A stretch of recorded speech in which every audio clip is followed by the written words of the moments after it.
citizens of the Nigelverse. It is Nigel here once again, and welcome back to the Labyrinth.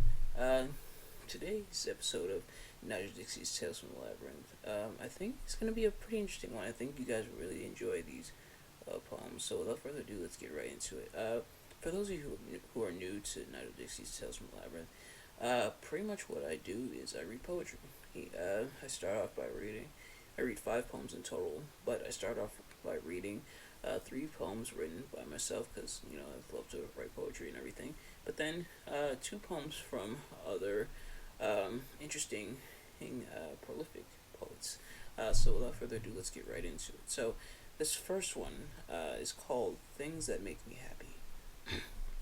A new relationship, someone getting a new job, new opportunities in my life and the lives of others, kids playing, animals running around, flowers, sunshine, delicious smells, and delicious foods.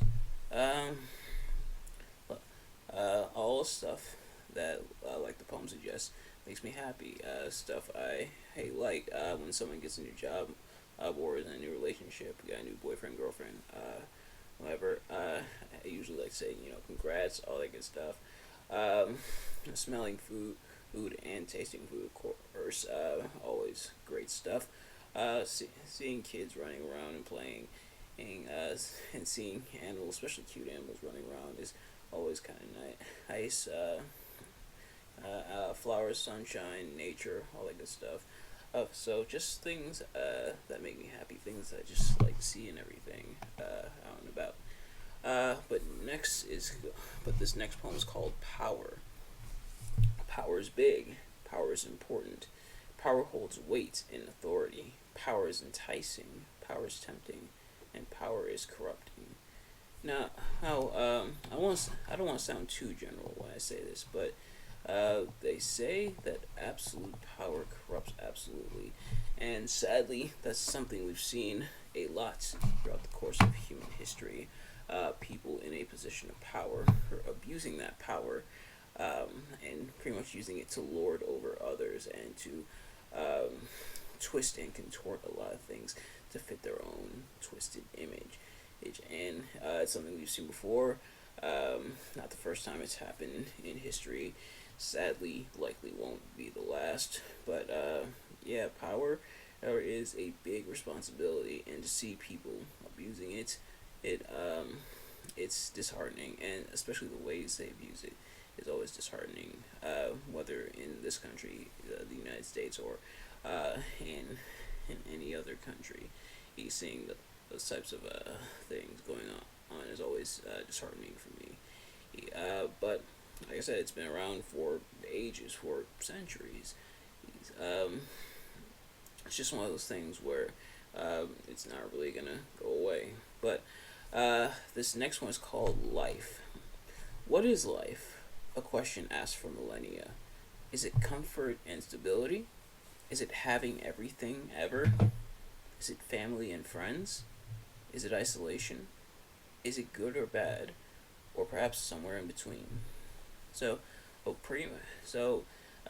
Like I suggested in the poem, pretty much the age-old question: what is life? Why are we here? Or what is our purpose on this planet?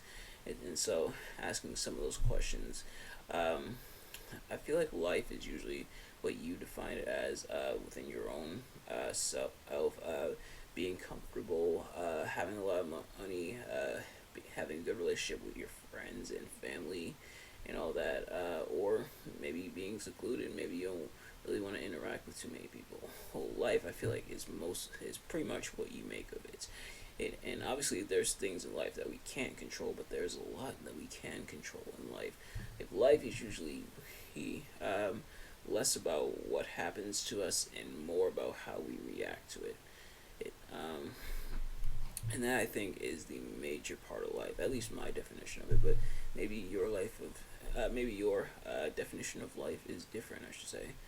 But this next poem is called A Memory of Us, and this is by Safia Elhillo. Apologies if I mispronounced that name. When I think of us, I think of the lake water near Longtown, what might not technically constitute a lake, but I prefer that word for the open mouth of its bowel, how it called us to its throat and held us there, in the sun, the high points of our faces slick with light, and its arc around our shoulders, the soft gathering of flesh around our knees, the lone chair we found near the shore, where we took turns posing, jutting out in eloquent hip, cackling in the bright language of flowers for whom I downloaded an app and learned their names: Beautyberry, Yarrow, Hornus Florida, Black-Eyed Susan, and you, my bright hibiscus, my every color. First of all, if there is an app for identifying flowers, I definitely use it because there's a lot of flowers I don't know the name of. But also what we see throughout this poem is a happy memory. So, this person that Safia is describing, that Safia is talking to, through this poem, pretty much going through a happy memory where they were together. This might be a relationship that may not still be going on. Maybe this is a past relationship. Maybe this is one that's still going on. It's just a memory. But either way, this kind, sweet memory of them by the lake and everything, definitely you can tell holds a lot of meaning to Safia here. Her thinking of this memory obviously brings her a lot of joy to where she wants to reminisce about and she clearly enjoyed it, and her equating the person she's talking to flowers and everything, it just helps